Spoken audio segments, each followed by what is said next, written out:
오늘부터 이제 그 아브라함에 대한 이야기를 좀 하겠는데요. 1장부터 11장까지는 하나님이 이 세상을 어떻게 다스리시는가, 그리고 이 죄악된 세상 가운데 하나님이 어떻게 그것을 회복시켜 나갔는가에 대한 원리를 계속 같이 말씀 가운데 묵상을 했습니다. 근데 이제 12장부터는 우리가 너무나도 잘 알고 있는 아브라함, 또 이삭, 야곱, 요셉의 인생들을 다루게 되는데 11장까지 하나님이 우리에게 주신 이 교훈의 원리가 구체적으로 사람의 삶 속에서 어떻게 실행되고 적용되는가라는 것을 다시 한번 확인할 수 있는 그런 기회가 됩니다. 그래서 그 중에 이제 첫 번째로 오늘 12장 한 장 전체를 읽었습니다만 이제 아브라함에서부터 출발합니다. 여러분이 아브라함 그러면 교회 조금만 다니셔도 유명한 사람인지라 금방 그 양반 그렇게 생각합니다. 그래서 아브라함에 대해서 뭐를 생각하십니까? 무슨 생각이 퍼뜩 나십니까? 그렇게 물으면은 뭐 믿음의 조상이다, 또 뭐 열국의 아버지라는, 그리고 제일 또 많이 알고 있는 내용 중에 갈 바를 알지 못하고 갔던 순종의 사람이었다. 그렇게 다 알고 있습니다. 히브리서에서는 이 아브라함에 대한 믿음의 평가를 바로 그 부분, 가라고 했지만 그 갈 데가 어딘지를 몰라도 순종하여 갔더라. 이것이 하나의 믿음의 조건이 됐던 그런 부분으로 설명이 되고도 있습니다. 그래서 얼핏 보면 이 아브라함에 대하여 생각을 하면 굉장히 그분이 그 믿음의 대가인 것처럼, 타고나면서부터 뭔가 갖고 있는 믿음의 실력이 있는 사람처럼 그렇게 느껴질 때가 굉장히 많았습니다. 근데 오늘 이 12장을 이렇게 쭉 읽어보니까 제 마음속에는 그냥 이렇게 아브라함에 대한 선입관을 갖고 있던 그런 부분, 그 아브라함에 대해서 그것 때문에 기대를 갖고 있었던 것과는 사뭇 좀 다른 부분이 보여지기 시작합니다. 그래서 어떻게 해서 이 아브라함이 믿음의 조상 열국의 아버지가 되었는가, 뭔가 이 타고난 실력이 어디 있는가를 찾으면서 연구를 해봤는데 오히려 결과는 그게 아니라 아브라함은 믿음의 조상이 될 만한 그런 어떤 조건 가운데 굉장히 부적합한 것도 있었다는 것을 알게 됐습니다. 크게는 한 두 가지 정도로 제가 요약을 해볼 수가 있는데, 왜 아브라함이 믿음의 조상이 되기에 좀 부족함도 있었는가, 오히려 저는 사실 이런 걸 발견하는 게 훨씬 은혜가 됩니다. 아브라함이 너무 센 분이고 그분의 믿음이 너무 완벽하다 보면 제 자신이 부족하고 연약하다 보니까 이런 아브라함이란 믿음 좋은 사람이 있었대로 그냥 끝나버릴 수밖에 없는 거죠. 감히 따라갈 수 없고 모방할 수 없는, 흉내낼 수 없는 타고나면서부터 어떤 믿음의 대가들. 근데 그게 아니라 가만히 봤더니 저와 같은 연약함도 있었고 또 우리 모두와 같은 그런 어떤 부적합한 믿음의 약점들이 다 있었습니다. 그래서 오늘도 보니까 크게 두 가지 정도가 드러나요. 첫째는 이 아브라함에게 있어서 그의 신분의 부적합성을 제가 발견할 수 있었습니다. 신분이라는 것은 어떤 거냐면, 우리가 생각할 때는 아브라함과 그 가문이 기독교 명문 가문으로 하나님 앞에 처음부터 태어나서부터 그 전서부터 잘 양육되어져 있는 그런 가문인 것 같은 느낌이 들 수도 있었는데, 가만히 보니까 그게 아니라 사실 아브라함은 그 신앙의 가문이 아니었다는 걸 알게 됐습니다. 우리는 보통 그러죠. 아브라함한테 갈 바를 알지 못하고 갔더라. 그는 그렇게 순종의 사람이었다. 아니요. 보니까 아브라함은 가는 것이 아니었습니다. 아브라함이 가는 것이 아니었고 아브라함의 아버지인 데라가 아브라함을 이끌고 갔습니다. 여러분 지금 지도를 머릿속에 잠깐 그리신다면 티그리스와 유브라데스 강이 흐르는 메소포타미아 지역이라고 있습니다. 그 지역이 갈대아 우르라는 곳인데, 거기서 하나님이 어디로 이 아브라함의 가문을 이끄셨냐면 이제 가나안, 우리가 잘 알고 있는 가나안 쪽으로 이렇게 이끄십니다. 근데 가나안 쪽으로 이끄실 때 그가 있던 곳에서 가나안까지는 11시 방향, 직진으로 11시 방향인데, 가다가 중간에 잠깐 머무는 곳이 하란이라는 곳입니다. 그래서 그 하란에서 아브라함의 아버지인 데라가 죽고 나서 드디어 오늘 12장에 하나님이 다시 아브라함한테 가서 너 이끌고 내가 원하는 곳으로 가라, 이렇게 말씀을 하십니다. 그러니까 애초에 그가 살던 갈대아 우르 땅에서 믿음이 좋아서 알겠습니다, 하나님이 가라고 하시면 갈 데가 어딘지 모르지만 가겠습니다 하고 짐 싸들고 나섰던 이런 순종의 사람은 원래 아니었습니다. 11장 31절에 보니까 이렇게 되어 있습니다. 데라가 그 아들 아브라함과 하란의 아들인 그의 손자 롯과 그의 며느리 아브라함의 아내 사레를 데리고 갈대아인의 우르를 떠나, 누가 떠났다고요? 데라가, 주어가 데라입니다. 아브라함의 아버지인 데라가 갈대아 우르를 떠나 가나안 땅으로 가고자 하더니 중간에 하란이란 곳에, 비옥한 곳에 머물고 이제 못 가겠다, 여기가 좋사오니 하고 거기에서 머물렀더라. 지금 이런 얘기가 있다라는 것입니다. 우리가 명심해야 될 것은, 그랬구나, 이 전체의 이동은 아브라함의 믿음에서부터 시작된 것이 아니라 데라가 이끌고 갔구나. 일단 이것을 아셔야 됩니다. 그럼 데라는 누구였느냐? 데라가 하나님과 직접 접촉해서 그 전체의 가문을 하나님의 뜻대로 이끈 그런 족속이었는가? 아닙니다. 여호수아 24장 2절에 보니까 마지막 여호수아의 고별 설교 가운데 데라가 누군지, 즉 아브라함의 가문이 어떤 성격을 갖고 있는가에 대한 이야기를 정확하게 해줍니다. 제가 그 장면을 읽어드리면 이렇게 되어 있습니다. 여호수아가 모든 백성에게 이르되 이스라엘의 하나님 여호와께서 이같이 말씀하시기를 옛적에 너희의 조상들 곧 아브라함의 아버지 나홀의 아버지 데라가 강 저쪽에 거주하여 다른 신들을 섬겼으나, 쉽게 말하면 정리를 하면 이겁니다. 아브라함의 아버지 데라, 즉 아브라함의 가문은 우상을 섬기는 가문이었습니다. 저희 집은 기독교 집안이 아니었습니다. 그래서 옛날에 어렸을 때 보면 제일 재밌었고 신나게 기다렸던 시간이 언제냐면 제사 지내는 날이었습니다. 그래서 그날은 전 가족들이 모이고 전 친척들이 모여서 찌짐이라고 하나요? 부치개도 붓고 뭐 맛있는 걸 그때 제일 많이 했다고요. 그럴 때 그 제사 때 제일 맛있는 걸 많이 먹었기 때문에 늘 거기 기다려졌습니다.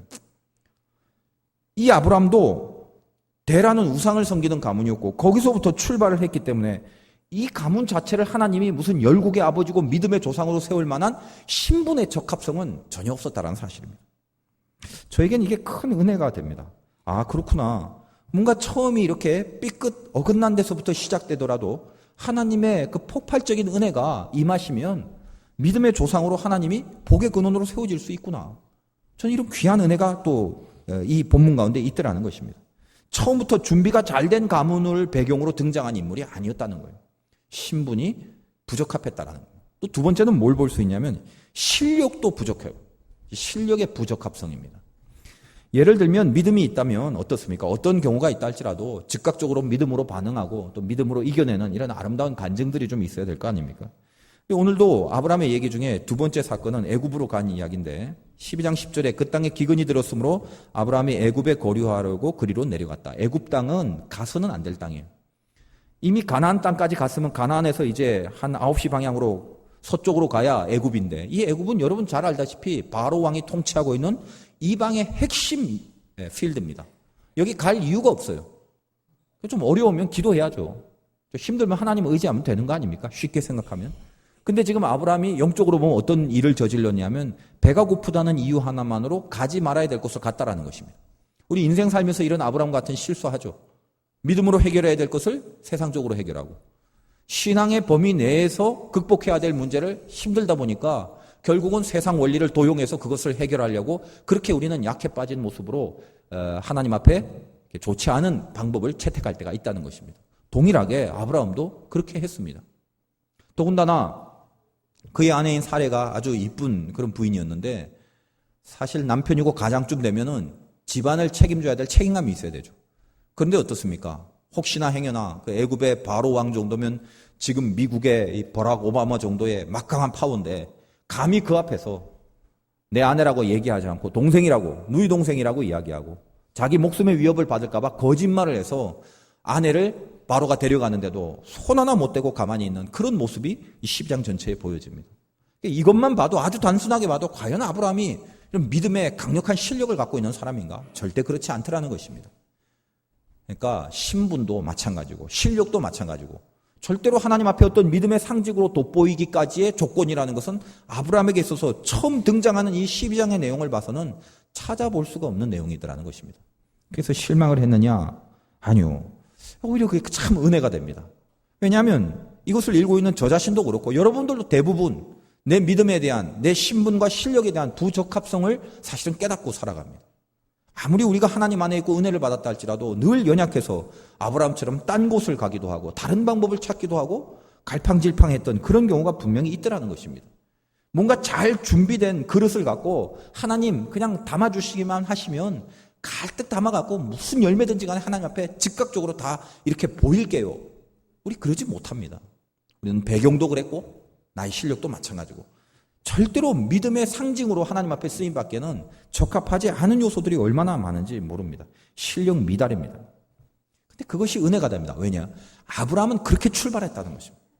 그 출발에서부터 결국은 믿음의 아버지고 열국의 아버지로 하나님이 만들어내신 과정이 그게 우리를 다루시는 하나님의 손길이라는 것입니다. 그러니까 우리 쉽게 마음에서 포기하면 안 됩니다. 아, 그렇구나. 나도 신분적으로 결함이 있고 나도 실력적인 결함이 있지만 적지 않은 위로와 힘을 얻습니다. 아브라함도 이랬는데 하나님도 나를 동일한 원리와 동일한 사랑으로 나를 반드시 다루어 주시지 않겠는가, 그런 거죠. 믿음의 반열에 든다는 거 무지하게 사실은 어려워 보입니다만 그 첫 출발이 이렇게 연약했구나라는 것을 아는 것만 해도 사실 우리에겐 굉장한 희망이 됩니다.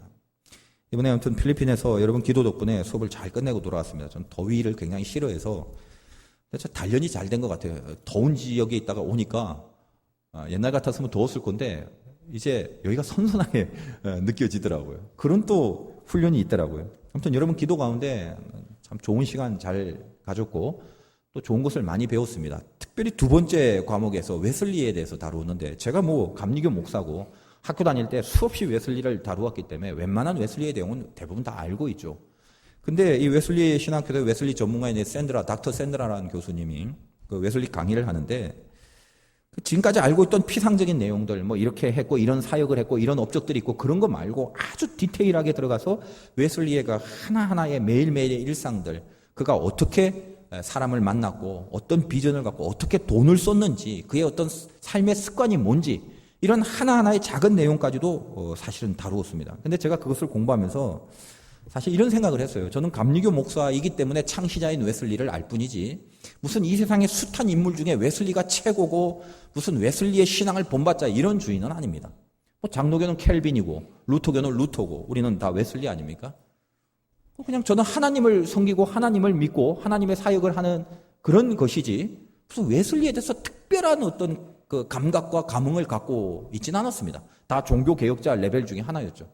근데 사실 이번 수업을 저는 통해서 굉장히 그 깊은 웨슬리에 대한 그 하나의 그 도전 의식도 생기고 참 이분이 대단한 분이구나라는 것을 새삼스럽게 아무튼 느꼈습니다. 어쨌든 뭐 그 말씀을 제가 다 드릴 수는 없습니다만 그 샌드라 교수가 강의를 하면서 그 웨슬리와 영성과 특별히 구체적인 삶을 말할 때 얼마나 열정적인 강의를 하는지 막 강의를 하면서 특별히 그가 돈을 쓰는 방법, 무슨 구제와 또 빈민 사업을 위해서 그가 사회적으로 얼마나 참여를 했고 개인의 영성이 얼마나 금욕적이고 경건한가 이런 얘기하면서 어떤 돈을 구제하는 데 쓰기 위하여 자기를 위하여 쓰지 못하고 그러다 보니까 이 머리를 자를 그런 돈도 아끼려고 머리를 자르지 않고 길게 이렇게 내버려 두었던, 저는 왜 처음 듣는 그런 내용들인데 아주 그 상세한 내용들을 이렇게 강의를 하면서 그의 영성 어떻게 한 시대를 변혁시킬 수 있었는가. 당시 영국의 옥스퍼드 대학 출신이라면 오늘날도 마찬가지지만 옛날엔 더 했거든요. 정말 떵떵거리고 세상에서 진짜 잘 살 수 있는 성공의 가도를 걸을 수 있는 그런 삶이었습니다. 근데 그것을 접고 옥스퍼드 출신인 웨슬리가 자기의 그 평범한 일상 가운데 머리카락 하나 자를 돈까지도 아끼면서 하나님의 사역을 위하여 살았다는 것은 참 감동이 아닐 수 없죠. 이런 얘기를 열정적으로 하면서 눈물을 이렇게 흘리시더라고요. 저는 강의를 하면서 눈물을 흘리는데 마음이 굉장히 이것은 지식을 전달하는 것이 아니라 저분은 지금 하나의 웨슬리의 영성 속에 은혜를 받고 있구나, 그런 생각을 하게 됐습니다. 그 강의 마지막에 수업하시는 목사님들에게 10분씩 시간을 주면서 마지막 그 소감을 얘기를 하라고 그랬는데 그때 제가 많이 그 시간을 앞두고 좀 묵상을 했습니다. 무슨 얘기를 할까? 어떻게 이 웨슬리에게 있어서 그런 근본적인 에너지가 생길 수 있었을까? 자기 자신의 영성뿐만 아니라 세상과 사회를 위해서 한 몸을 던질 수 있는, 잘 나갈 수 있는 모든 그 신분의 것들을 뒤로 하고 하나님의 사역을 위하여 온 인생을 다 쏟아부을 수 있었던 그런 에너지가, 핵심적인 에너지가 어디에 있었을까? 이것을 좀 고민을 했었습니다. 근데 제가 묵상하면서 드는 생각은 희생이었다는 것입니다. 희생. 그래서 제가 마지막 시간에 그 샌드라 교수를 통해서 또 우연찮게 제가 마지막에 발표를 하게 됐는데 그런 얘기를 했습니다. 가장 근본적인 에너지를 묵상하다가 그것은 희생이었다는 걸 알게 되고, 희생이라는 게 말은 쉽지 사실은 그것이 입으로 하는 것이 아니라 몸으로 하는 건데 희생처럼 지고한 가치를 갖고 있지만 가장 이루기 힘든 것이 없다라고 생각한다. 그래서 웨슬리는 이 희생을 위한 용기가 있었다. 사람은 희생에 있어서 희생을 하려고 하면 용기가 필요하지만 희생을 못하는 것은 희생 때문에 내가 받아야 될 두려움 때문에 그래요. 웨슬리는 그 희생을 향한 용기가 희생 때문에 얻을 두려움보다 훨씬 강했던 인생이었다라고. 제가 그 얘기를 하면서 웨슬리에 대한 저의 그 감동을 그 샌드라 교수를 통해서 얘기했습니다. 그 교수님이 저를 가만히 보더니 제가 얘기를 하는데 그 얘기를 들으면서 눈물을 또 계속 흘리시는 거예요. 제가 그 당시에는 참 많이 은혜가 됐습니다. 웨슬리와 그 교수님과 제가 마음속에서 저는 부족하지만 어쨌든 이신점신 한 인간이 신앙으로 산다는 게 그게 결코 쉬운 건 아니다라는 생각을 하게 됐더라는 것입니다. 많은 감동을 받았습니다. 근데 지금 제가 왜 이야기를 하냐면 웨슬리의 가장 중심 사상은 성화라는 것입니다. 물론 장로교나 감리교나 기본적인 종교개혁에서부터 이루어진 기본적인 교리들은 근본은 같습니다. 하나님의 은혜 가운데 하나님의 자녀가 됐습니다. 그게 제일 중요합니다. 장로교는 그게 제일 중요합니다. 근데 우리 감리교는 뭐가 더 중요하냐면 하나님의 은혜 가운데 하나님의 자녀가 된 다음이 중요합니다. 구원 이후의 삶에 엄청난 강조점을 두고 있습니다. 웨슬리도. 그게 뭐다?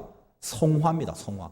하나님의 자녀가 됐으면 자녀로서 손 터는 것이 아니라 자녀라는 신분에 걸맞는 실력과 수준이 되기 위하여 끊임없이 노력할 것을 강조하는 것. 이것이 감리교의 전통입니다. 그리고 그것은 저는 굉장히 중요하다고 생각합니다. 예를 들면 구원에 대하여 제가 강의를 많이 하고 설교도 많이 합니다만 사실 구원에 대해서 얘기하라고 하면은 어려운 단어, 힘든 신학적 용어를 쓰기는 싫습니다. 제가 이렇게 생각해 봤더니 누가 구원에 대해서 좀 얘기 좀 해주세요. 쉽게 얘기해 주세요. 그러면 저는 꼭 이용하는 전래 동화가 있습니다. 저는 지금까지 그 전래 동화만큼 구원에 대하여 구원관을 그렇게 명료하고 명쾌하게 설명하고 있는 것은 없다라고 생각합니다. 그 동화가 뭐냐면 이 제목이 맞는지 모르겠는데 떡 하나 주면 안 잡아먹지라는 그 전래 동화입니다. 동네마다 약간 그 내용들은 좀 다릅니다만 요약하면 그런 거죠. 어머니가 동네 잔치 가다가 떡을 봐도 왔는데 자기 오누이를 주려고 근데 중간에 호랑이가 나타나서 떡 하나 주면 안 잡아먹지 하나 줬더니 또 가서 떡 하나 주면 안 잡아먹지 또 하나 줬더니 자꾸 먹고 엄마까지 잡아먹고 호랑이가 애들까지 잡아먹으려고 이제 엄마로 분장해서 가지 않습니까? 그래서 엄마 나 문 열어달라 그랬더니 오누이들이 이제 똑똑하죠. 엄마 아닌 것 같다고 손 내밀라고 그랬더니 손을 턱 내밀었는데 무슨 호랑이 손이 나오니까 저 호랑이다 도망가자 그래서 도망간다는 얘기 맞습니까? 다 그런 얘기. 근데 우물이 하나 나오잖아. 그래서 하나님 앞에 기도하죠. 오누이가 하나님 살려주시려면 밧줄을 내려달라고. 그래서 하나님이 밧줄을 내려줘요. 그래서 그 밧줄을 갖고 오누이는 하늘로 올라가고 호랑이도 이제 그거 보고 밧줄 내려달라니까 헌밧줄을 내려줘요. 그래서 그거 이제 붙잡고 있다가 뚝 떨어져 갖고 사탕밭인가 수수밭에 떨어져서 그 이후로 이제 그 수수밭이 뻘겋게 됐다. 그런 그 전래 동화가 있습니다. 저는 그 얘기, 그 밧줄을 붙잡는 얘기가 참 간단합니다만 그게 구원의 모든 거라고 생각합니다. 우리에게 구원의 밧줄이 있습니다. 내가 아무리 구원의 밧줄을 받고 싶고 그걸 붙잡고 싶고 붙을 실력이 있고 붙을 근력이 있고 그걸 붙잡고 올라갈 만한 엄청난 소망에 가득 찬다 할지라도 내 앞에 밧줄이 내려오지 않으면 아무것도 아니에요. 하나님이 우리에게 밧줄을 줬다는 것입니다. 그것은 내 조건과 자격을 보는 것이 아니라 하나님의 은혜 가운데 우리에게 구원의 밧줄이 있습니다. 그것만 해도 엄청난 은혜죠. 왜? 없는 게 있기 때문에 그래요. 근데 그걸로 됐다 하고 손 털고 있으면 안 되는 거죠. 호랑이한테 잡혀 먹어요. 그걸 붙잡아야 돼요. 내가 붙잡고 싶어도 없다면 말이 안 되지만 나에게 이미 내려져 있는 밧줄이 이제 있다면 남은 것은 안간 힘을 다해서라도 그것을 붙잡아야 됩니다.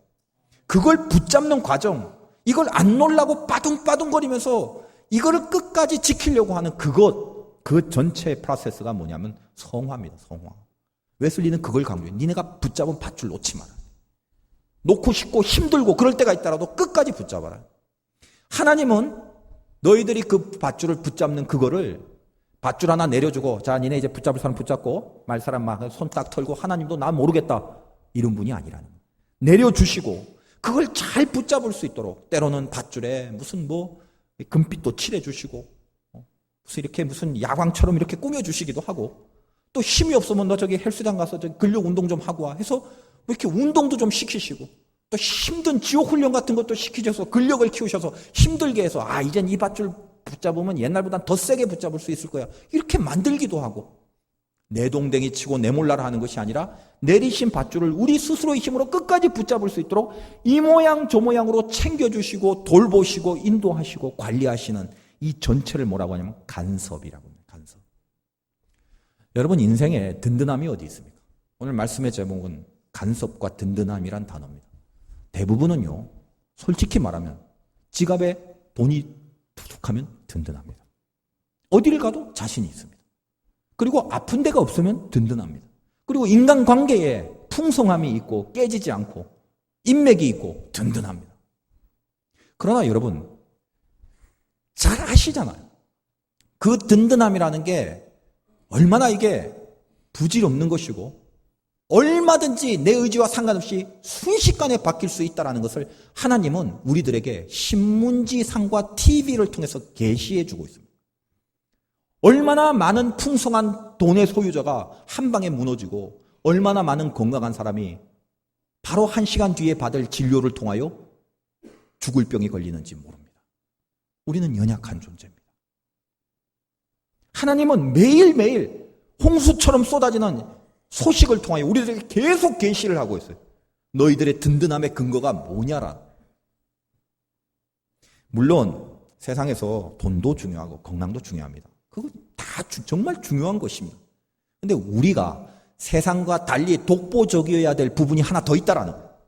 그 위에 그것보다 더 강한 뭔가를 붙잡고 있어야 된다는 거예요. 여러분에게 있어 든든함이 무엇입니까? 오늘 본문을 통하여 하나님이 하시고자 하는 말씀은 하나님이 나를 간섭하고 있다는 것을 믿을 때 든든함이 생긴다는 거예요. 여러분 그 마음이 없으면 사실은 내가 물질적으로 아무리 풍부하고 아무리 건강해도 늘 불안할, 늘 염려하며 늘 두려울 수밖에 없는 존재들입니다. 그러나 다시 한번 생각해 봅시다. 좀 없더라도, 아니 많이 없더라도, 좀 아프더라도, 아니 많이 아프더라도 이 모든 경로 가운데 하나님의 간섭하심이 내 인생 속에 있다라고 믿고 있다면 나의 간섭하심은 절대로 하나님이 나를 외면치 아니하시고 오늘도 지금도 나를 간섭하고 있다는 거예요. 사망의 음침한 골짜기 같은 곳을 갈지라도 나를 간섭하고 있는 하나님이 함께 한다는 것. 이것이 우리의 든든한 마음입니다. 여러분의 든든함이 바로 하나님이 나를 간섭하신다는 사실 속에 있는 자, 그 자가 축복받은 자입니다. 여러분의 축복이 하나님의 간섭하심이길 바라요. 그게 사실은 최고의 축복입니다. 하나님은 아브라함의 사건을 통해서 그래, 이제 은혜를 줬으니까 너가 실력적인 면에서 부적합하고 또 신분적인 측면에서도 부적합하지만 내가 너에게 밧줄을 내리니까 이 밧줄을 네 힘으로 불끈 잡고 믿음의 커다란 상징이 될 때까지 내가 너를 간섭하리라. 이것이 하나님이 아브라함에게 내리신 약속이며 우리 모두에게 허락하신 하나님의 약속이라는 거예요. 여러분 이 간섭을 받으려면 우리에게 마음의 자세가 필요합니다. 어떤 자세가 필요할까요? 오늘 본문 12장을 통해서 한번 살펴봅시다. 정말 하나님의 간섭으로 든든하고 싶으십니까? 적어도 이 마음의 자세를 갖고 있어야 된다는 거예요. 그 중에 첫째는 뭐냐? 내가 중심자다라는 생각이에요. 12장 3절에 봅시다. 너를 축복하는 자에게는 내가 복을 내리고 너를 저주하는 자에게는 내가 저주하리니 땅의 모든 족속이 너로 말미암아 복을 얻을 것이라.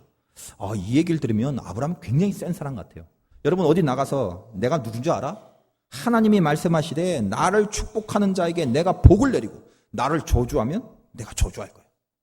이런 사람이야 적어도 이렇게 우리 보고 어깨 힘주고 센 척하라고 이 말씀을 준 건 아닙니다. 이 말은 뭐냐면 딱 한마디로 하나님은 나를 사용하신다 이 말이에요. 나를 사용하시려고 불렀습니다. 내가 뭐가 세거나 실력이 있어서가 아니라 우리를 부른 우리 존재 가치 자체가 하나님의 도구라는 말입니다. 좀 더 자세하게 말씀드리면 이런 겁니다. 우리는 대부분 어떤 생각을 하고 있냐면 내가 중심자라는 생각을 놓칩니다. 중심자라는 게 많고 세서가 아니라 하나님의 쓰임받는 도구라고 그랬죠. 그 생각을 놓친단 말이에요. 그러니까 인생에서 어떤 생각을 하냐면 하나님을 믿고 있긴 한데 내가 맞닥뜨린 상황이 내 마음에 들지 않으면 빨리 이 상황을 피해가려고 합니다. 그리고 이 상황이 내 앞에서 만나지지 않기를 바랍니다. 하나님 이거 죽겠으니까, 이거 싫으니까, 이거 지긋지긋하니까 나한테 이런 상황 주지 마세요. 나 이거 좀 비껴나가게 해주세요. 오늘도 내일도 어떻게 하면 이걸 피할까? 그래서 내가 원하고 내 구미에 당기는 환경과 그런 조건만이 나에게 닥쳐질 것을 기대하고 살아간다. 인생이 그렇습니까? 여러분이 예수 믿고 나서 좋은 환경만 만납니까? 그렇지 않거든요. 오히려 하나님은 우리를 간섭하기 위하여 예수 믿기 전에는 편안하게 살게 하다가 예수 믿고 나서 더 흔들어 놓을 때가 많단 말이에요. 훨씬 더 마음에 안 드는 상황, 황당한 상황들을 만나게 할 때가 있단 말이에요. 해석이 안 되는 경우가 우리 주변에 분명히 있단 말이에요. 근데 뭐예요? 내가 너로 큰 민족을 이루고 너를 축복하는 자에게 내가 복을 내리고 너는 나의 중심 통로다. 내가 너를 통해서 역사할 것이다. 지금 이 약속을 하시는 것은 어떤 의미입니까? 내가 어떤 상황을 만나든지 간에 그 상황 속에 내가 들어가면 하나님은 나를 통하여 그 상황을 바꿔버린다는 거예요. 내가 이 상황을 피하려고 하고 도망가려고 하는 것이 아니라 참 마음에 안 들고 힘들고 죽을 것 같지만 그 속에서 하나님 앞에 중심자라는 마음 자세를 갖고 버티고 있으면 나라는 사람을 통하여 내가 만난 사람의 환경이 바뀌고 내가 만난 이 주변의 상황들의 환경이 바뀐단 말입니다. 이것이 중심자의 생각입니다. 왜 여러분을 사막에 보내는 줄 아세요? 사막에서 꽃이 피게 하려고 하는 거예요. 왜 이런 믿음이 없으십니까? 그러니까 알량하게 믿음이 있다는 게 하나님 좀 잘 부탁해요. 편안하게 살기를 원하니까 지금 내가 싫어하는 이런 건 다 피해 주세요 밖에는 기도할 제목이 없다는 거예요. 하나님은 여러분을 그렇게 사용하지 않습니다. 오지에 던져놓고 사망의 음침한 골짜기에 던져놓고 거기서도 하나님의 영광을 보게끔 하는 것이 하나님의 뜻이란 말이에요. 그러니까 중심자라는 사람, 이 중심자라는 생각을 갖고 있는 사람은 가는 곳에 들어가서 불같은 기도를 할 책임이 있단 말이에요. 하나님 여기를 변화시켜 주세요. 하나님 이 사람들을 변화시켜 주세요. 이 사업처를 변화시켜 주세요. 이 직장을 변화시켜 주세요. 이 공동체를 변화시켜 주세요. 불같은 기도의 책임감을 갖고 있는 사람이에요. 요리조리 피하려고 하는 사람 기도 안 하는 사람이에요. 그것은 편안하려고 안락하려고만 하지. 그런데 들어가서 사방을 돌아봐도 아무런 비전이 없이 우겨쌈을 당하는 상황 속에 들어간 사람, 그런 사람 뭐라고?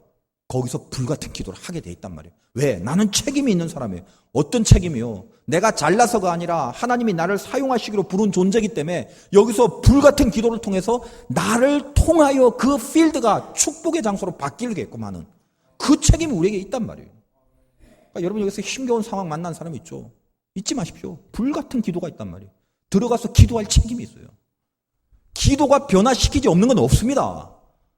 기도를 통해서 변화되지 않는 건 하나도 없단 말이에요. 왜 기도를 못 믿어요? 기도한다고 하면서. 불같은 기도를 하고 있습니까? 여러분 하나님의 중심자입니다. 얼마나 귀한지 몰라요. 나 같은 사람이 하나님의 중심자예요. 나 같은 사람이. 그렇게 아브라함을 세웠단 말이에요. 우상 숭배하고 제사 지내던 가문에 그 아브라함을 내가 너를 축복의 통로로 하겠다. 우리를 향한 하나님의 약속이라는 거예요. 마음속에 간직하십시오. 내가 중심자입니다. 내가 가면 나를 통해 하나님이 따라오는 거예요. 하나님이 따라오는데 그 상황에서 변하지 않을 게 어디 있습니까? 내가 중심자라. 이것이 간섭받는 자의 마음 자세 첫 번째예요. 두 번째는 예배 자체가 능력이다라는 마음 자세를 가져야 됩니다. 예배가 그 자체가 능력이다라는. 지금 12장 7절 보세요. 아브라함이 뭐하고 있는가? 여호와께서 아브라함에게 나타나 이르시되 내가 이 땅을 네 자손에게 주리라 하신지라. 자기에게 나타나신 여호와께 그가 그곳에서 제단을 쌓고 거기서 베델 동쪽 산으로 옮겨 장막을 치니 서쪽 베델이고 동쪽은 아이라. 그가 그곳에서 여호와께 제단을 쌓고 여호와의 이름을 부르더니. 지금 아브라함의 상황을 한번 보십시오. 예배 드릴 만한 무슨 여력이 있는 게 아닙니다. 어디를 가야 되는지 모르겠고 불러놓고 어디로 가라는지 모르고 아버지는 돌아가시고 기근은 들고 도대체 여기까지 와서 어떻게 하라는지 얼떨떨합니다. 얼떨떨. 믿음의 의식과 의미를 갖고 인생을 풀어날 만한 그런 여건이 아니에요. 지금 인생이 얼떨떨한 상태란 말이에요. 무슨 예배를 드리겠어요? 여러분 대부분 보면요, 예배도 기분대로 드리죠. 일 잘 풀리고 기분 좋으면 예배도 기분 좋게 나와서 예배 드릴만 하다 이래요. 그러다가 아무튼 조금만 뭐가 무너지고 조금만 고난이고 상처나면 뭐부터 제껴버려요? 예배부터 제껴버려요. 예배부터 튕겨져 나가버린다고. 신자의 참된 모습이 아니죠. 예배를 잘 드려야 되지만 좀 드릴 수 없는 상황이 있다 할지라도 안 드리는 것보단 나은 게 예배죠, 분명히. 그러니까 의식을 갖고 집중해야 되지만 아이고 나는 집중할 여력도 안 되고 그냥 나는 의식도 없고 그렇습니다. 예배도 안 드릴래요. 아니죠. 조금 티미해도 안 드리는 것보다는 분명히 드려야 되는 거죠. 악한 마귀가 와서 우리에게 너 지금 뭐해? 마지막에 묻는 질문이 그거예요. 너 지금 뭐하고 있어요? 그때 우리에게 있는 마지막 무기, 상태 안 좋아서 다른 거 다 뺏기더라도 우리에게 마지막 남은 무기가 뭐냐라고 했을 때 마귀가 너 뭐하고 있어? 나 그래도 예배 드렸어. 이 말 한마디는 할 수 있어야 된다는 거예요. 이 자체가 능력이란 말이에요. 지금 아브라함의 상황은 절대 제단 쌓을 상황이 아닙니다. 한번 읽어보세요. 쭉 보세요. 지금 이게 무슨 제단 쌓을 상황인지, 어디로 가야 될는지 모르겠고, 뭘 해야 될는지 몰라요. 막 미칠 거예요. 가족들이 있는데 막 기근이 들어서 굶어 죽을 것 같지. 하나님 불러놓고 지시도 안 해주지. 아버지 따라왔더니 괜히 그냥 뭐 이상한 데 엄한 데 머물러 갖고 고향도 아닌 곳에서 뭘 어떻게 해야 될는지 모르겠지. 어디 예배 드릴 여력이 있어요. 그러나 뭐예요? 아브라함에게 있어서 중요한 것, 그가 하나님의 간섭을 받고 있기 때문에 그 간섭받는 자세에서의 마음 자세가 적어도 뭔지는 몰라도 얼떨떨해도 제단 쌓는 일 그거 하나만큼은 절대로 소홀하지 않았습니다. 그걸 통해서 무슨 은혜를 받으리라? 그 제단을 통해서 무슨 하나님이 나에게 뭘 지시하시라? 이런 기대도 없었어요. 그런 기대를 할 만한 여력도 안 됐고요. 무조건 예배만 드렸어요. 저는 이게 굉장한 능력이라고 생각합니다. 여러분, 마지막에 와서 너 뭐 했니? 그래도 예배는 드렸어. 이 한마디요. 이건 할 수 있어야 된단 말이에요. 상태 안 좋으면 신앙이 다 까먹습니다. 기도 까먹고, 뭐 헌신 까먹고, 사랑 까먹고, 용서 까먹고, 다 까먹어 버린단 말이에요. 막장까지 가요, 막장까지. 자기 신앙이 막장인지 아닌지를 마지막에 가서 딱 하나 선, 그걸로 발견하는 거예요. 막장까지 갔지만 너 예배 드리고 있니? 예배 드리고 있어요. 예배 드려요. 그럼 거기서부터 시작할 수 있어요. 근데 끝나버리면요, 예배가 없어져 버려요. 만약 여러분 삶 속에 예배가 없어졌다면 막장이라고 생각하시면 틀림없습니다. 예배는 마지막까지 갖고 있어야 될 우리의 마지막 무기란 말이에요. 마치 징검다리와 같아요. 예배는. 징검다리는 뭐다? 물이 튀겨요. 높은 다리, 뭐 잘해놓은 교각이 아닙니다. 징검다리는 저기를 가긴 가야 되겠는데 그 하나하나 이렇게 밟을 때마다 물이 튀기잖아요. 어떻게 맨바지로 끝까지 징검다리 걷는 사람은 어디 있어요? 이걸 밟아야 돼? 말아야 돼? 내 몸무게로 이걸 밟으면 이게 무너지지 않을까? 그걸 또 생각도 해봐야 되고. 징검다리는 절대 멀리 못 봐요. 당장 요 앞에만 본다고. 그 다음 단계만. 물이 튀어요. 저는 예배가 꼭 그거와 같다고 생각합니다. 멋진 교각을 건너가는 건 아니지만 당장 내 눈앞에 오늘 드려야 될 그 예배를 딛고 나면 그 다음 단계가 보이죠. 그러면 힘들어도 또 물이 좀 튀기고 그래도 불안전해도 그 다음 단계를 또 밟는 거예요. 이렇게 밟고 가다 보면 결국은 그 징검다리의 끝에 다다를 곳이 분명히 있다는 것입니다. 전 예배를 그렇게 생각합니다. 여러분, 예수 믿는 사람 너무 멀리 보면 안 돼요. 나는 똑똑해. 나는 뭐 한 10년은 내다볼 수 있어. 천만에 만만해요. 우리의 운명은 내 계획 속에서 펼쳐지는 것이 아닙니다. 하나님의 간섭입니다. 한 방에 이렇게 휙 저쪽으로 갈 수도 있어요. 그러니까 신자의 인생이라는 것은 멀리 보는 인생이 현명한 게 아니라 1년보다는 한 달, 한 달보다는 일주일, 일주일보다는 하루. 이게 우리에게 있어서 필요한 거예요. 징검다리 건널 때 멀리 저기 보고 건넌 사람 없습니다. 물 튈까 말까 그거 걱정하면서 지금 여기밖에 못 봐요. 여기밖에. 여러분, 예배도 마찬가지입니다.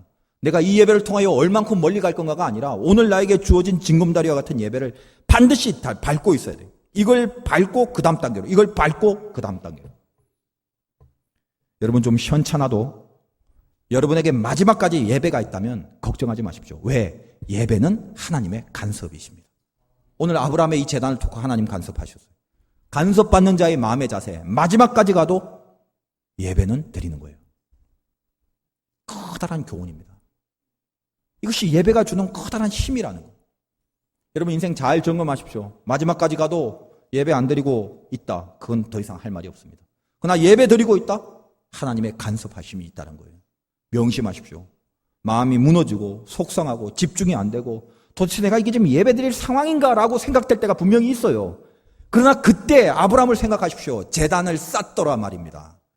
거기에 하나님의 녹아내리심이 있다는 겁니다. 마지막으로 간섭받는 자의 마음은 우연으로 여기지 말라는 거예요. 지금 보니까 12장 18절에 이런 사건이 있습니다. 바로가 아브라함을 불러서 이르되 네가 어찌하여 나에게 이렇게 행하였느냐? 네가 어찌하여 그를 내 아내라고 내게 말하지 아니하니? 네가 어찌 그를 누이라고 하여 내가 그를 데려다 아내를 삼게 하였느냐? 네 아내가 여기 있으니 이제 데려가라. 알다시피 바로한테 갔습니다. 사라인 아내를 누이라고 속이죠. 바로 왕은 어마어마한 권세였습니다. 그 앞에서 아브라함은 찍소리도 못해요. 보니까 이뻐요. 데리고 왔어요. 데리고 오면서 아브라함에게 뭘 했냐면 어이구 참 이쁜 동생 뒀네. 내가 당신한테 좀 잘해주리라. 뭘 많이 줬는데 거기가 16절에 이렇게 됐죠. 이에 바로가 그로 말미암아 아브라함을 후대함으로 일개 애굽 그 당시 최고 나라의 왕이 후대를 했으니 어느 정도겠습니까? 양과 소와 노비와 암수, 나귀, 낙타 한 인간 몇 대에 걸쳐서 벌어도 벌지 못할 것을 그때 한 방에 다 얻었잖아요. 얻고 나서 아내는 뺏겼죠. 그러니까 이게 사실 뭐 그거 얻어봤자 무슨 소용이 있겠습니까? 많은 어떤 일이 벌어졌어요? 그날 밤에 무슨 일이 일어난 거예요? 여호와께서 아브라함의 아내 사레의 일로 바로와 그 집에 큰 재앙을 내린지라. 이 재앙의 내용이 뭔지는 모르겠습니다만 아무튼 바로가 엄청 당했어요. 그래서 그 다음날 아브라함을 불러가고 야, 너 왜 진작 말 안 했냐? 왜 나를 속여갖고 내가 이 꼴을 당하게 만드냐? 빨리 데리고 가라. 그리고 뭐 아브라함을 거짓말했다고 처벌한 적도 없어요. 아브라함은 그냥 기근을 피해서 가지 말아야 될 애굽 땅으로 왔을 뿐이고 가장이고 남편인데도 자기 아내를 그냥 그렇게 팔아치운 것밖에 안 되는데도 뚜껑을 열어보니까 결론은 어떻게 됐어요? 바로가 도대체 뭘 당했는지 몰라요. 그 전에 무슨 뭐 하나님이 뭐 그냥 밤에 와갖고 무슨 가위를 눌리게 하든지 뭐 식은땀을 줄줄 흐리게 하든지 뭐 무슨 구토를 하게 만들고 설사를 주게 뭐 아무튼 뭘 어떻게 했는지 몰라도 식겁을 한 거예요. 그리고 깨달았어요. 아브라함이 말하기도 전에 이건 아브라함의 아내다. 내가 건들면 안 된다는 어떤 통로를 통해서인지 안에 깨달았단 말이에요. 그래서 그걸 아브라함한테 얘기하는 거예요. 빨리 데리고 가라고. 졸지에 아브라함은 신앙의 조건을 내세운 게 하나도 없는데도 불구하고 하나님의 간섭하심 속에 아내는 그대로 보존하고 그리고 엄청난 후대한 상까지 받아가서 이거 갖고 집으로 들어오게 됩니다. 바로 이때 아브라함이 무슨 생각을 했겠어요? 참 재수 좋다 이랬겠습니까? 여러분 신자들이 어떤 일을 당할 때 재수란 말 쓰지 마십시오. 재수는 우리가 쓰는 말이 아니에요. 하나님의 섭리죠. 그런데 희한하게 우연으로 생각한 사람이 많아요. 하나님 간섭 속에 있으면 신비한 것들이 벌어집니다. 이 신비라는 게 무슨 놀랄 정도의 뭐 죽었던 사람이 뻘떡뻘떡 일어난 신비를 말하는 게 아니라 이상한데, 미묘한데, 우연인 듯, 인 듯, 한데 아닌 듯, 아닌 듯 하면서도 이게 뭔지 모르는 그런 것들이 있단 말이에요. 그때 우리가 뭐가 중요하냐면 이게 우연인지 하나님의 간섭인지를 냉철하게 분석하는 분석력이 중요한 게 아니라 어떤 일이 벌어지더라도 우연으로 치부하지 않는 겁니다. 하나님의 의미가 있다라고 보는 거예요. 그렇게 볼 줄 아는 관점을 갖고 있는 것을 믿음이라고 합니다. 아브라함은 이 사건을 통해서 속에서 묘종의 아주 묘종의 이 신비한 체험을 통해서 은근한 신앙의 자신감이 생깁니다. 뒤에 이제 다뤄보겠습니다만 롯이 아브라함을 떠난다고 그러죠. 그 일가도 대단한데 그 당시에는 쪽수가 파워입니다. 절대 일가를 분리할 수 없어요. 왜? 그럼 당하거든요. 근데 아브라함이 쉽게 롯을 불리죠. 가라. 네가 갈 곳을 찾아가라.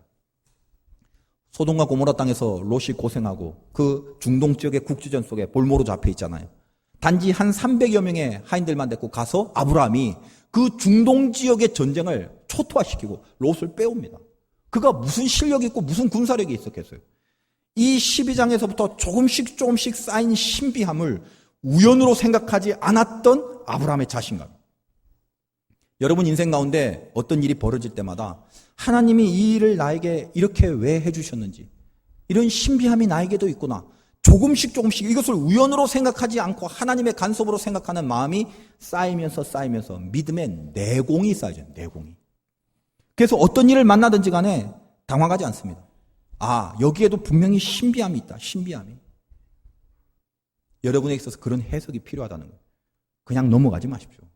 그럴 수도 있겠는데 뭐 남들도 똑같이 그러는 건데 저 안 믿는 사람도 그런 경우는 있는데라고 하면 안 됩니다. 여러분은 하나님 안에 간섭받는 자이기 때문에 내 관념, 내 신념, 내 생각하는 하나의 각도가 안목이 절대로 모든 것을 우연으로 치부해버리면 그때부터 하나님의 신비와 단절이 되게 돼 있다. 작은 일이라도 하나님 안에 의미를 좀 가지십시오. 제가 사실은 꼼꼼한 건 굉장히 꼼꼼한 편이고 관심이 없는 거는 굉장히 관심이 없는 편입니다. 목회를 하다 보니까 뭐 하나님의 일에 대해서는 굉장히 관심이 있겠죠. 어디 외국을 나가도 사실 뭐 저는 제일 이해 안 되는 게 외국 나가서 여권 잃어버렸다는 사람이. 이런 사람들 참 이해가 안 돼요. 아니 제일 중요한 게 패스포드인데 외국에 가서 여권을 도대체 어디다가 이거보다 중요한 게 뭐가 있겠냐 이 말이에요. 근데 여권을 잊어버린 사람이 나오거든요. 심각합니다. 외국에 가서 여권 잊어버린 뭐 복잡해요. 저는 여권 잃어버린 사람이 이해가 안 됐거든요. 제가 이번에 여권을 2번이나 잊어버렸습니다. 이 대목에서 물 한 잔 마시고. 이해가 안 되는 거예요. 이해가. 처음에 여권을 잊어버렸는데 무슨 식당인가 모르겠어요. 지금도 기억이 안 나요. 끝났다. 이걸 도대체 어떻게 찾을까라고 생각했는데 제가 지금 설명을 드릴 수 없는 게 신비해서 그래요. 모르겠어요. 그냥 누가 저에게 여권을 찾아 갖다 줬어요. 목사님들이 여행 많이 다니시는 목사님들이 이런 경우가 어디 있네요. 엄청난 사례를 해야 된다고 그래요. 그래서 저는 이걸 사례를 해야 되는지도 몰랐어요. 여권을 받아 들고 혼자 화장실에서 이제 들어가서 생각을 해본 거예요. 야, 하나님이 이것을 찾아주셨나? 근데요, 제가 목사지만요, 나 참 재수가 좋았다. 우연이겠지. 이거 과연 하나님이 여권까지도 손대주실까? 제 속에서 제가 왜 이 설교를 하는지 오늘 들어보십시오. 일부 예배 때는 제가 안 했어요, 이거. 그래서 너무 감사하는데 마지막 날, 오는 날 다 방을 청소하고 다 청소했어요. 근데 늘 제 생각에 그 여권이 찾겨진 게 참 신기했단 말이에요. 여러분, 아무것도 아닌 것 같지만 외국에 나갔을 때 여권은 굉장히 중요한 겁니다, 사실은. 이게 하나님이 찾아주신 건가? 감사는 해야지 하는데도 참 깊은 곳에 있잖아요. 참 감사하지만 이렇게 내가 우연히 재수가 좋았다. 늘 그게 여기 한켠에 있는 거예요. 하나님이 그거를 아셨는지 마지막 날 제가 방에 이렇게 정리를 하는데 여권이 또 없는 거예요. 이해가 안 돼요. 제가 어떻게 했냐면 가방을 다 빼고 양말 하나에서부터 전부 다 빼서 다시 넣었어요. 없었어요. 웬만해서는 그렇게 안 하는데 제 방에 침대를 들어봤어요. 그렇게 누가 거기 넣겠어요. 근데 한번 그 정도로 꼼꼼하게 찾아봤단 말이에요. 그 세이프티 박스라는 금고 그런 거 있어요. 그 안에도 여러분 오만된 제가 열어보지도 않던 책상을 다 호텔 방에 하나도 없었어요. 갑자기 긴장하기 시작해요. 영사관에 전화를 했어요. 왜냐하면 지금 비행기를 타고 와야 되는데 이게 없는 거예요. 영사관에 전화를 했는데 전화를 안 받아요. 받아야 되는데 이분들이 뭐 하시는지 몇 번을 해도 안 받고 이걸 지금 갑자기 황당하기 시작한 거예요. 저는 잊어버린 경험이 없으니까 어떻게 대처해야 되는지도 모르고 회개가 되더라고요. 회개가. 아니, 하나님이 한번 찾아주셨는데 이게 감사하지 않고 또 이걸 나오면서 그 방을 청소하시는 그 부인한테 그분한테 제가 그분이 이제 영어가 좀 돼요. 내가 내 여권을 잊어버렸는데 혹시라도 모르니까 제가 엘리베이터를 누르면서 이 말을 할까 말까 하다가 왜냐하면 제가 다 찾아봤기 때문에 그분한테 그 얘기를 했어요. 혹시라도 발견되면 얘기를 좀 해달라 하고 내려왔어요. 그래서 로비에서 하나님 나 이제 한국에 못 가고 나 지금 어디 영사관 어디 가고 지금 해야 된다. 지금 어떻게 해야 되는지 모르겠어. 전화도 안 받고 당황스럽더라고요. 그 속에서 기도를 하게 됐어요. 왜 제가 이게 깨닫지 못하는가? 하나님의 신비함에 대해서 하나님이 무슨 섭리를 펼치시는지 제가 그때까지 좀 몰랐는데 저한테 또 찾았어요, 여권을. 근데 어떻게 찾았냐? 아무것도 아니에요. 말하고 제가 당황스러워하고 로비에서 굉장히 당황스럽고 제가 보통 당황을 잘 안 하거든요. 근데 이거는 그날 지금 비행기 이게 어떻게 해야 되는 캄캄한 거예요, 갑자기. 근데 위에서 연락이 왔어요. 청소하시는 분이 여권을 찾았다는 거예요. 저는 정말 충격을 받았어요. 이 얘기를 하면 여러분들은 또 우연이겠지 또 생각하실 거예요. 제가 아세요. 어디서 찾았습니까? 정확하게 어디입니까? 올라갔어요. 제가 갖고 내려오려고 하는데 아니 내가 올라가겠다고. 왜? 너무 신기하니까. 봤더니 세이프티 박스 금고 중요한 거 넣고 이렇게 잠궈 놓는 그게 있거든요. 그 안은 제가 벌써 다 봤죠. 제일 처음에 두세 번. 그 안에 있었더래요, 여권이. 제 눈에 안 보인 거예요, 그 여권이. 손을 더듬더듬 거렸는데 제가 그 안에. 저는 얼마나 회개를 했는지 모릅니다. 여러분은 못 믿어도 좋아요. 저는 믿어요. 저는 하나님이 이 여권을 통해서 얼마나 작은 것까지도 하나님의 섬세한 섭리가 따라다니는가를 너 이번에 가서 반드시 아브라함 할 때 설교해. 내가 그것 때문에 하나님이 저에게 주신 것 같아요. 여러분 사소한 거를요 하찮게 그러려니 여기지 마십시오. 우리는 뭡니까? 간섭 속에 있죠. 간섭 속에 있는 자의 마음 자세가 뭐예요? 어떤 일이 있더라도 하나님과의 관계 속에서 의미를 부여할 줄 아는 능력. 이게 우리에게 필요한, 이게 하나님의 자녀의 자세라는 거예요. 여러분 삶 속에 우연으로 치부할 건 없습니다. 의미를 빼내십시오. 하나님과의 관계 속에서 분명히 의미가 있습니다. 이 자세를 갖고 있는 자에게 하나님의 간섭은 계속적으로 있을 것입니다. 아브라함도 우연으로 생각 안 했어요. 신비했어요. 왜 이럴까? 왜 이럴까? 그러다가 결국 나중에 어때요? 300명만 데리고 가더라도 그의 조카 롯을 구해올 수 있는 믿음의 용장이 되잖아요. 내공이 쌓였다는 것입니다. 여러분 어디를 가나 하나님의 간섭받는 자는 이 든든함이 있습니다. 믿으세요. 여러분의 든든함을 어디서 확보해야 됩니까? 우리를 간섭하시는 하나님이시. 여러분의 삶 속에 이 든든한 하나님이 있다는 게 큰 축복이며 여러분에 있어서는 귀한 승리의 근거임을 아시고 한 주간의 삶도 주의 든든함 속에 살아가시길 주의 이름으로 축원드립니다.